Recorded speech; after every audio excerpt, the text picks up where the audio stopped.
نحمده ونصلي على رسوله الكريم اما بعد فاعوذ باللہ من الشیطان الرجیم بسم اللہ الرحمن الرحیم۔ محترم بزرگ اور دوستو، عزیز بھائیو، انشاءاللہ اج دی مجلس کے اندر آپ حضرات دے سامنے حضرت معبد رضی اللہ تعالی عنہ دا واقعہ بیان کیتا ویسی۔ سفر ہجرت دے اندر نبی کریم صلی اللہ علیہ وسلم غار سور کو روانہ ہوئے مدینہ منورہ دی طرف۔ مدینہ منورہ دی طرف سفر ہجرت فرما رہے ہیں۔ قافلہ نبوی صلی اللہ علیہ وسلم غار سور کو روانہ ہویا۔ پہلا دن آئی تو سفر کر دے کافی سفر کیتا، پھر بہت لمبا سفر کرن دی وجہ تو دل کردہ پی آئی کہ تھائیں تھوڑی دیر واسطے سستا ونجوں، ٹھہر ونجوں۔ بھوک پیاس نے بھی تنگ کر لیا۔ دور ایک خیمہ نظر آیا۔ نبی کریم صلی اللہ علیہ وسلم نے ابو بکر صدیق رضی اللہ تعالیٰ عنہ کو ارشاد فرمایا کہ اس قافلے کو اس خیمے دی طرف لے چلو۔ وہ خیمہ راستے دے قریب ہے۔ وہ خیمہ حضرت معبد رضی اللہ تعالیٰ عنہ دا۔ یہ بہت نیک دل عورتاں، سخی دل عورتاں، مسافراں کو پانی بھی پی لینی ہن، گھرچ کوئی چیز کھاون پیون دی ہویا وہ بھی کھلینی ہن، جتنی خاطر تواضع ہو سکتی ہے خدمت کر دی ہن، اور مسافر لوگ آ کے اتھے ٹھہر دے بھی ہن، سستان دے بھی ہن، آرام کر دے ہن، پھر اگو سفر شروع کر دے ہن۔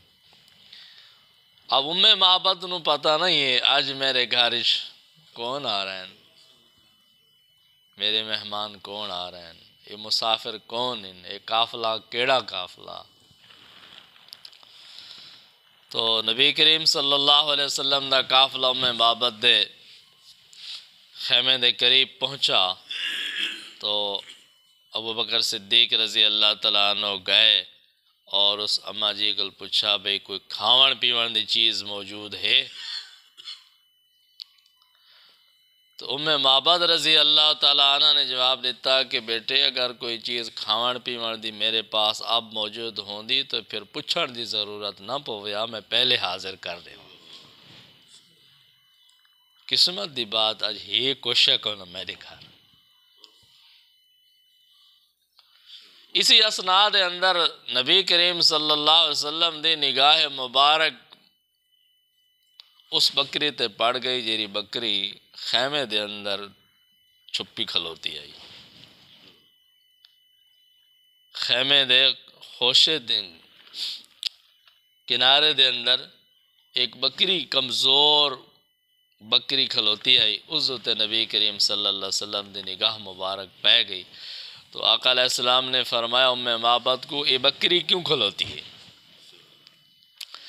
معبد نے عرض کی تھی یا رسول اللہ صلی اللہ علیہ وسلم، حضور بکری تو اس واسطے کھڑوتی ہے جو یہ اجڑ نال جا نہیں سکتی، چل نہیں سکتی، یہ کمزور ہے، بیمار بکری۔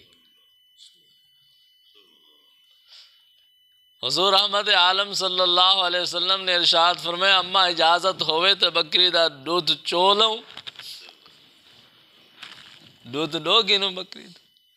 اما بڑی حیران تھئی بھئی دودھ یہ ہی کو نہ بکری دا، نہ دودھ والی پوزیشن ہے بکری دی، وہ چلن کلوں بیزار ہے، چل نہیں سکتی، اتنی کمزور بیمار بکری۔ آپ فرمائیں میں دودھ دینا چو لے وہاں۔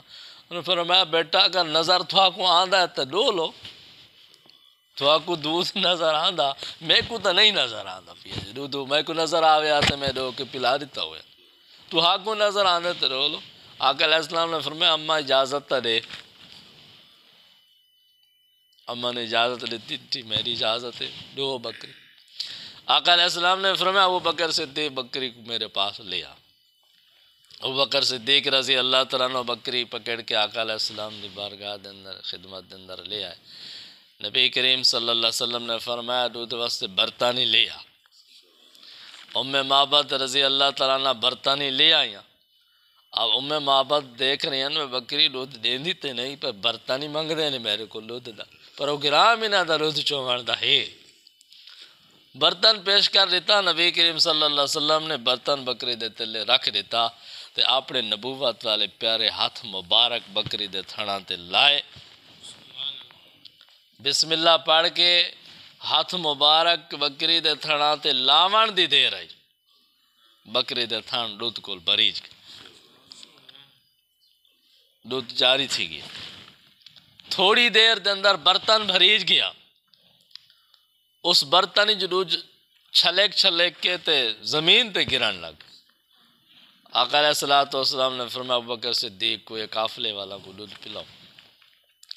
قافلے والا دودھ پیتا. نبی کریم صلی اللہ علیہ وسلم نے نوش فرمایا. پھر فرمایا برتن پھر لے آؤ. پھر برتن لے آئے. پھر آقا علیہ السلام نے برتن تلے رکھ دیتا تے پھر بسم اللہ الرحمن الرحیم پڑھ کے تے پھر بکری دے تھڑا تے ہاتھ مبارک لگائے تے پھر دودھ شروع. تھوڑی دیر دے اندر برتن بھریج گیا. آقا علیہ السلام نے فرمایا ابوبکر صدیق اے برتن اٹھاؤ دودھ لا تے ام معبد کو پیش فرماؤ بھئی اے بکری بھی تیری تے دودھ بھی تیرا. صاحب کو اجازت ہے آگے جا رہے. ام معبد بڑے غور نال دیکھ رہی ہے بڑی حیران. یا اللہ کیا ماجرا. یہ بکری تو دودھ نیوان دے قابل ہے نہیں. آپ بس نہیں کر دی پئی. برتن بریج گئے. نبی کریم صلی اللہ علیہ وسلم نے اجازت منگی پر اماں نے بڑے غور نال دیکھا. بڑے غور نال دیکھا. آقا علیہ السلام اجازت لے کے آگے چل پڑے. شام دا وقت ہویا تے ام معبد دا گھر والا واپس آ گیا. واپس آئے تا برتن دودھ دے نال بھرا پیا. بڑا حیران ہویا. ام معبد رضی اللہ تعالیٰ عنہ کو پوچھا بے دودھ کتھوں آیا. انہیں واقعہ سنایا. قصہ سنایا. کوئی مسافر ہن کوئی اللہ دے نیک بندے ہن وہ میرے گھر آ جائے تے کوئی برکتاں لے قدم انہوں نہ دے. بڑے با برکت ہستیاں ہن.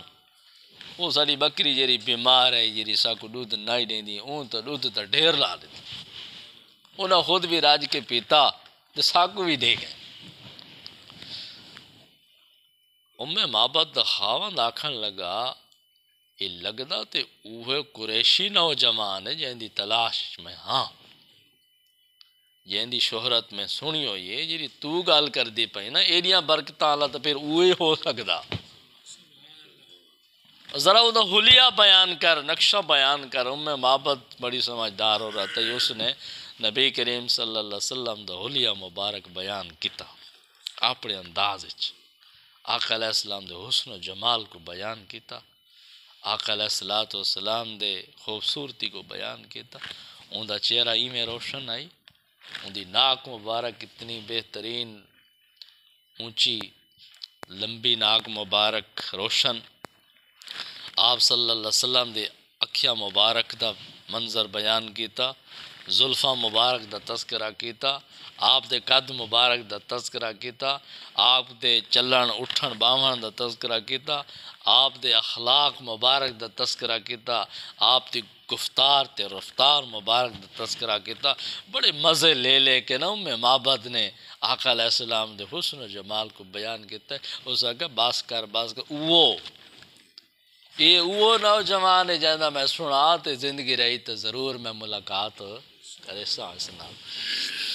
اس واسطے قدم قدم پہ برکتیں نفس نفس پہ رحمتیں. قدم قدم پہ برکتیں نفس نفس پہ رحمتیں. جہاں جہاں وہ شفیع آسیاں گزر گیا. جہاں نظر نہیں پڑی وہاں ہے رات آج تک. جہاں نظر نہیں پڑی وہاں ہے رات آج تک. جہاں جہاں گزر گیا وہاں وہاں سحر ہوئی. اے میرے آقا علیہ السلام دیاں برکتاں ہن. اللہ تعالیٰ نے ام معبد کو اے خوش نصیبی عطا فرمائی کہ آقا علیہ السلام دی جھونپڑی اندے خیمے وچ تشریف لے گئے. اللہ تعالیٰ ساکو اپنے محبوب صلی اللہ علیہ وسلم دی سچی محبت اور سچی غلامی نصیب فرماویں۔ وآخر دعوانا ان الحمد للہ رب العالمین۔